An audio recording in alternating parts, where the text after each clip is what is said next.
the Dark Master here, back again for another LEGO Ninjago review. This time it is set number 10755. Zane's Ninja Boat Pursuit from the Ninjago Sons of Garmadon wave. It comes with 2 minifigures and 131 pieces. Let's dig into it. Now, starting out with the main build, we have a sort of temple thing. Now, this never actually appears in the TV show, so I can't really tell you what it's meant to represent. However, it's apparently meant to be in my opinion, a sort of trap meant to hold the map to one of the Oni masks. By the way, here's said map, which is extremely inaccurate for several reasons. Firstly, the red mask, they already knew where it was, and they stole it at the intro of the season, which is kind of weird. But this is a printed piece, and printed pieces are better than stickers, so I can't really complain too much. It's really simple, 3 pieces. And the funniest thing, it doesn't really attach to studs, it just sits here, so it doesn't fall off.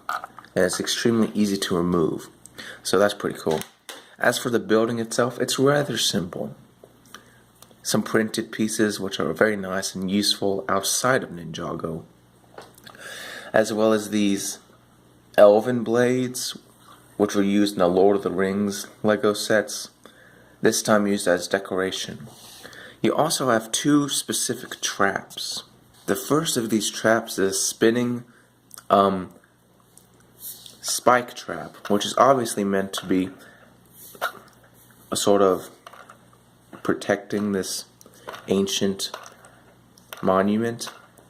And then the second trap are these snakes, which are a recolor of the vermilion variant of the snakes, except this time in green instead of red.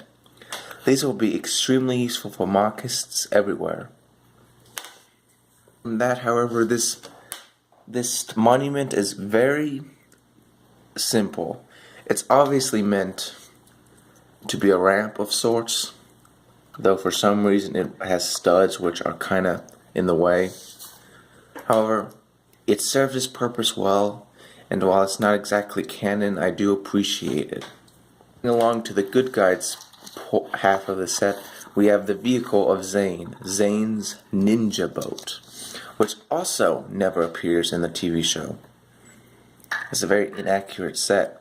Anyway, it comes with a single piece, white and black molded together. But this can actually float, and while I'm not a big fan of molded pieces, this seems like a very uni piece.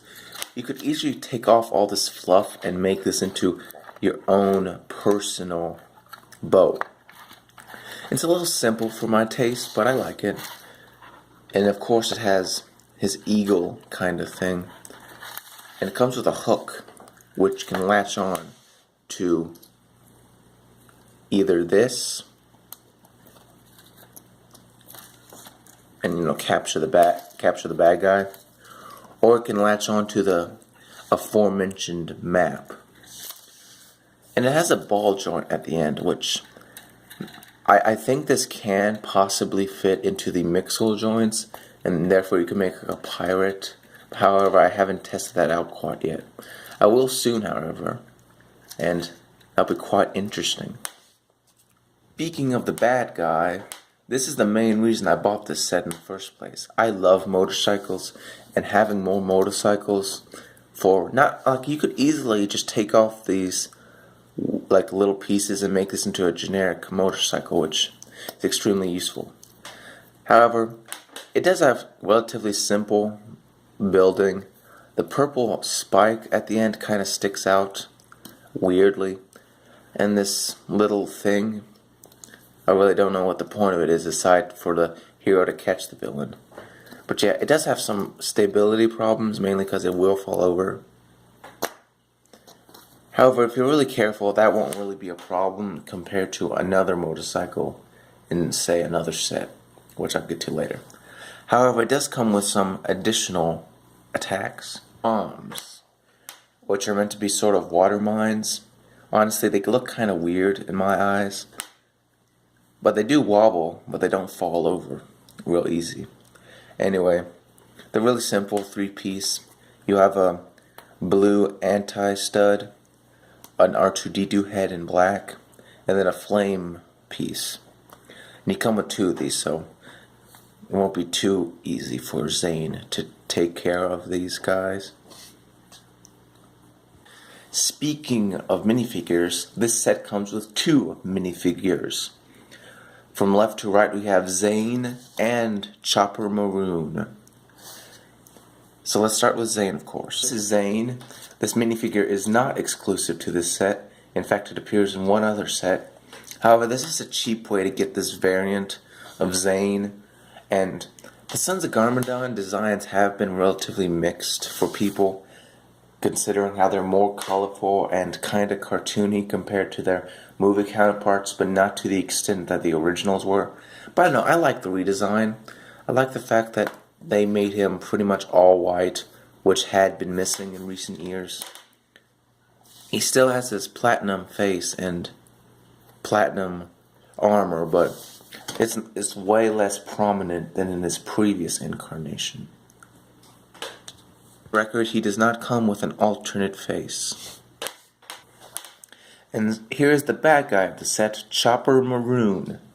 Now, this is a slight downgrade from previous sets of this nature, mainly because they'll usually have an exclusive bad guy, but this time it's just another reprint of the villainous thug, Chopper Maroon. However, he does come with exclusive headgear, and with his headgear and armor, which was formerly pretty much exclusive to Mr. E, you can actually appreciate the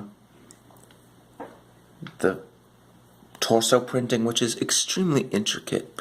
It obviously has the Sons of Garmadon on the back, but it's way less, I would say, eccentric than, say, the other Sons of Garmadon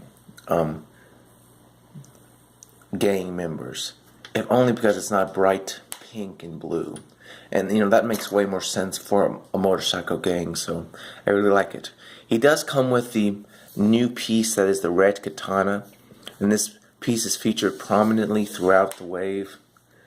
And overall, this is a really good, interesting set. And here's a better look at his extremely, in my opinion, awesome face printing. It's obviously meant to resemble a skull, and considering how there have been skeletons in the past this wave, it is pretty cool. I don't mind the fact that it's not pure white, because, you know, I believe that having a pure white tattoo is kind of weird. This makes a little more sense. Anyway, yeah, so let's finish this up. So what are my thoughts on this set? This set is pretty small and is meant for younger audiences. However, I do think that it has enough pieces that anyone could enjoy the set. It does lack a exclusive bad guy that most other sets of this nature have, and sadly that seems to be a recurring theme since the Lego Ninjago movie. You know, a set of this nature also lacked a unique bad guy, which I'll showcase later, but despite that, I think this is well worth the buy, and any parent looking for a really cheap and easy set for their kids will thoroughly enjoy this one. Anyway, that's been about it, guys. This has been the Dark Master. Remember to like, favorite, and subscribe for more LEGO reviews.